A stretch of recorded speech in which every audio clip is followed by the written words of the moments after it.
Hello, and welcome to The Explainer.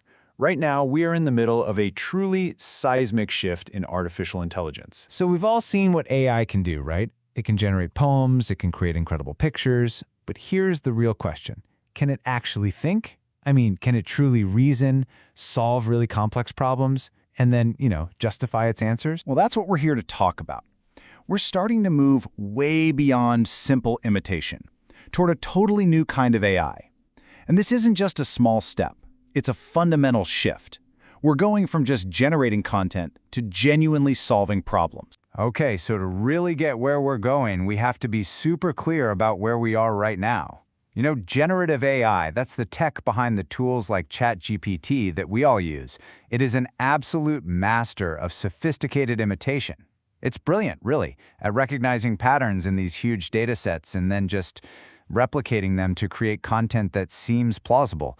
But here's the key. Plausible is not the same thing as provable. And that brings us to the core difference right here. You can think of generative AI as a kind of statistical parrot. It's just predicting the next most likely word.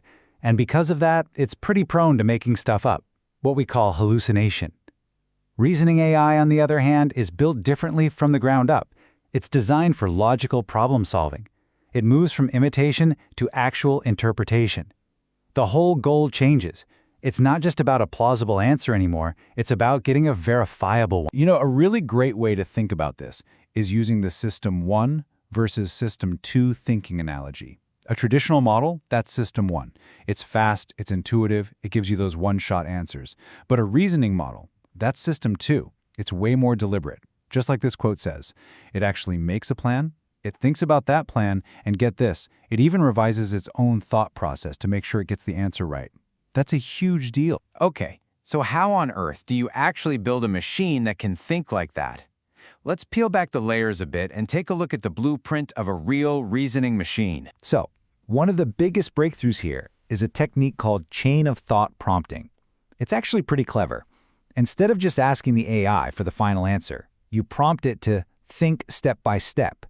This forces the model to lay out its entire logical process.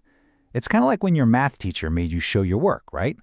And what's cool is that making the reasoning transparent doesn't just help us trust it more, it actually often leads to a more accurate answer in the end. And that transparency is absolutely critical.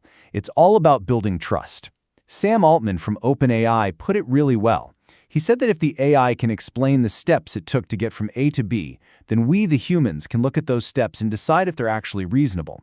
And that is the real foundation for how we can begin to trust these incredibly powerful systems. So if we look under the hood of a reasoning system, you're going to find a few key parts. First, there's a knowledge base. Think of this as a structured map of facts and rules, not just a big pile of data. Then you've got the inference engine. That's the brain of the operation that applies logic to that knowledge base. And then, and this is crucial, you have something called process reward models. This is a massive leap. Instead of just giving the AI a cookie for getting the final answer right, these models reward each correct logical step it takes along the way. It's exactly like teaching a student how to derive a formula, not just having them memorize it. Okay, so that's enough of the theory. Let's get to the exciting stuff. How is this revolution actually playing out in the real world? Let's look at some applications that are already changing our lives today. All right, first up, let's dive into the super high-stakes world of medicine, where, speed and accuracy can literally be the difference between life and death. I mean, just look at this incredible story. Imagine you have a critically ill infant with a suspected rare disease. The standard process for genetic analysis can take up to 2 weeks. They call it a diagnostic odyssey, and it is painful for families. But a collaboration between Stanford and NVIDIA used AI to just supercharge this entire workflow. And the result?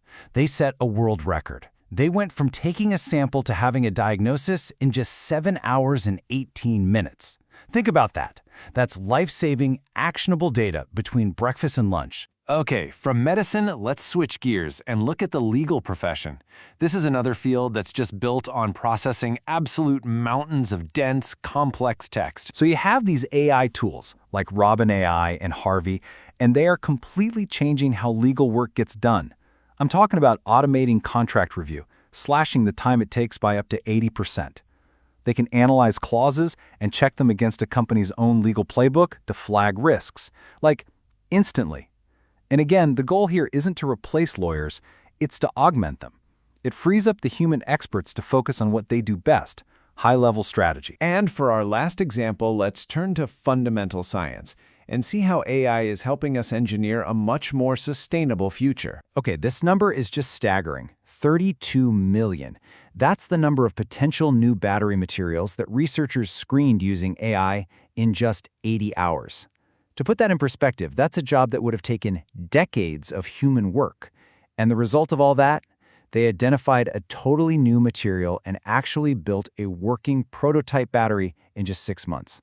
That's just incredible acceleration. Now, I know this all sounds amazing, right? But it's not a magic bullet. We have to be realistic. These powerful thinking machines come with a serious reality check and some very, very significant challenges we need to talk about. Yeah, deploying this stuff is not simple. For one, you've got algorithmic bias. If the data you train the AI on is biased, well, the AI is going to learn and perpetuate those same biases. Then there's that trust issue again, the explainability problem. In a field like medicine, if you can't explain exactly how the AI came to a conclusion, it's a non-starter. You just can't use it. And that's all on top of the huge questions about job displacement, data security for sensitive info, and the massive environmental footprint of these things. And that environmental cost, that's a really serious one. This chart shows it pretty clearly. An advanced reasoning query can produce up to 50 times more CO2 emissions than a simpler generative one. All that deliberate step-by-step thinking just takes a ton of energy. This creates a genuine accuracy versus sustainability paradox that we are absolutely going to have to figure out. So, where does all this leave us? What's the takeaway? Well, the future probably isn't about humans versus machines. It's much more likely about forging a new kind of symbiosis between humans and AI. So let's just quickly recap the impact we've seen. In healthcare, we're compressing R&D timelines from decades down to years. In law, we're slashing review times and mitigating risk. In science, we're accelerating the search for sustainable technologies. The common thread through all of this, it's the dramatic, almost unbelievable acceleration of complex cognitive work. And what that really points to is a new division of labor, a new partnership.